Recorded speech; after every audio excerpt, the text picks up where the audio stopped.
Well, hello, Internet folks. So let's talk about education for a minute. Let's just have a little discussion about education and the importance of education. Now, it doesn't matter if it's a formal education, you know, college degree, or if high school diploma, or even just a GED, or no GED. Truth of the matter is that a person can self educate. And with it being the information age, it's a whole lot easier now than what it was 30 years ago. You know, 30 years ago, we had to learn things. We had to go to a library and check out all kinds of different books on the particular subject that you wanted to learn about. Today, we have many computers on our phones. And so it's just easy peasy breezy to just Google it. And like I said, to learn things.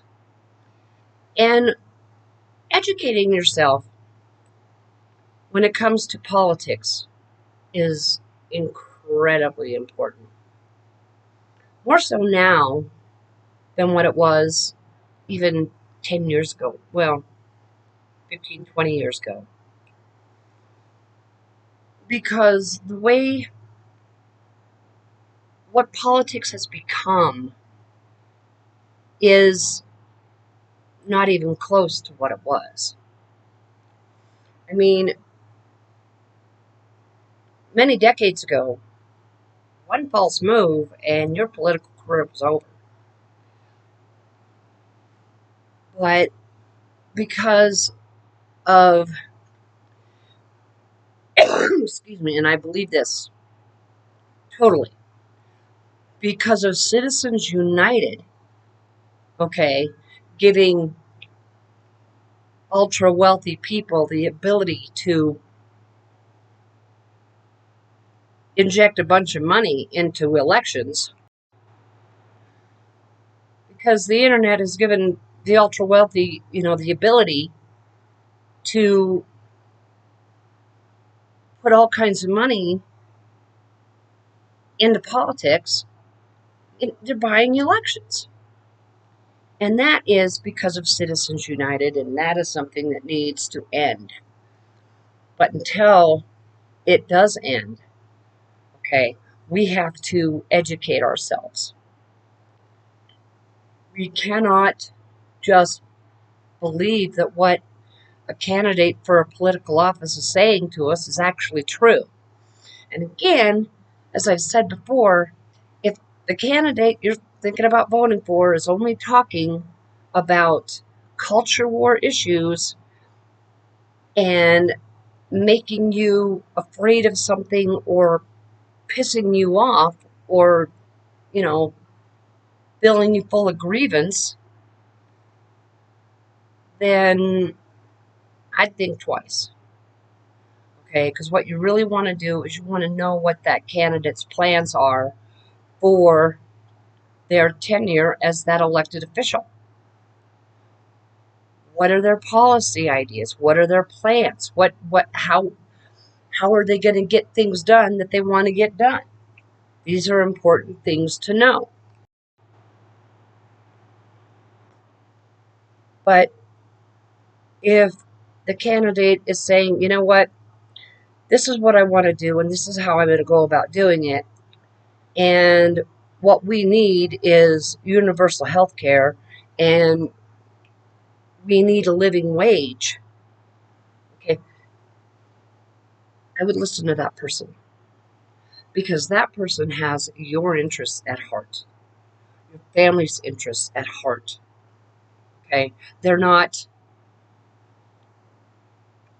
they're less corporate lackeys, Okay? And honestly,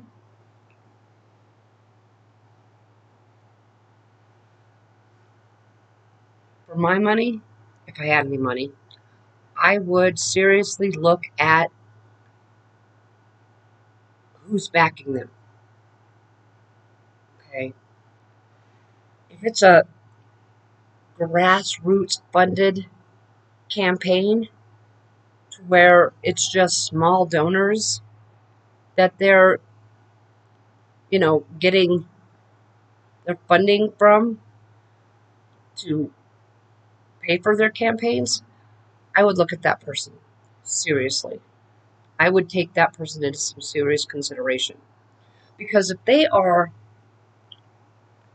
just getting donations from regular people and not big pharma or big oil or big banking, all right, that person really does want to work for the people because they're not taking big fat corporate checks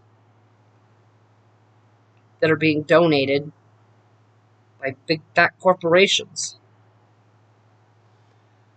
So that's just me. Okay, that's my opinion. But to me, it makes sense.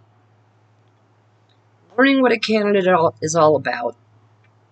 And if they're incumbent, then find out what their voting record is.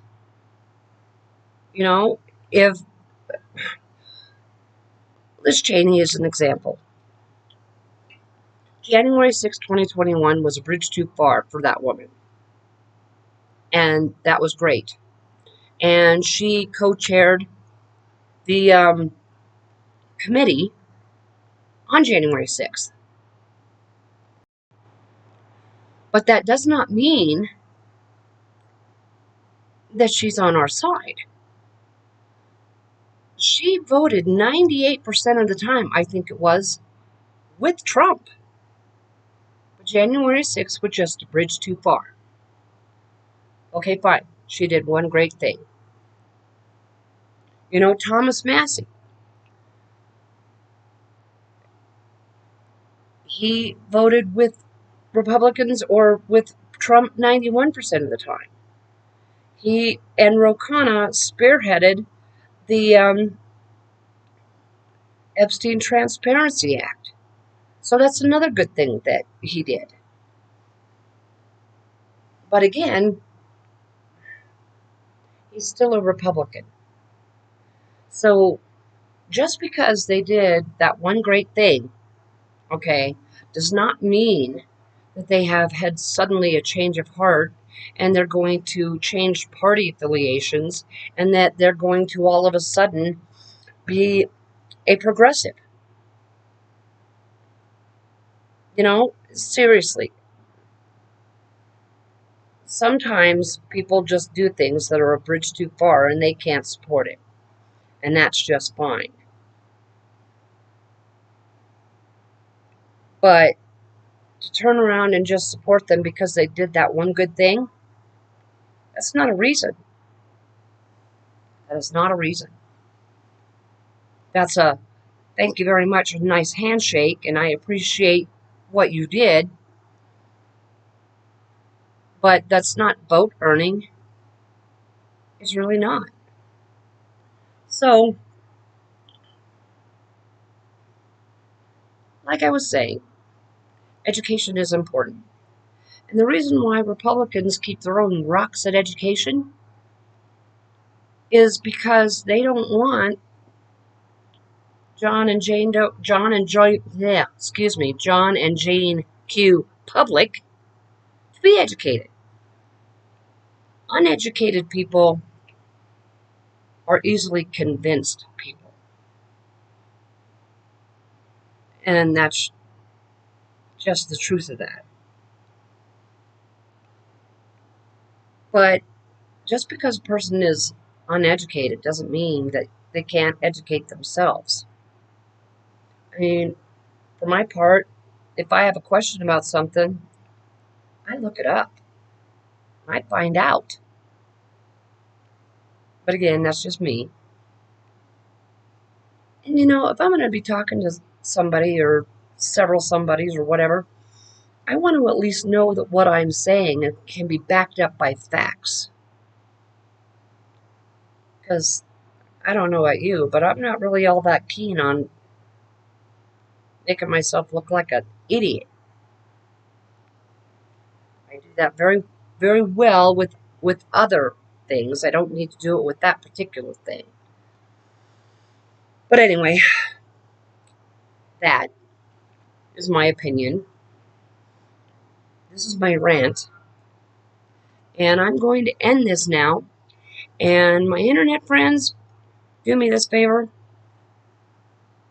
Like, subscribe, share. And then if you could do me another favor, please take care of yourselves wherever you are.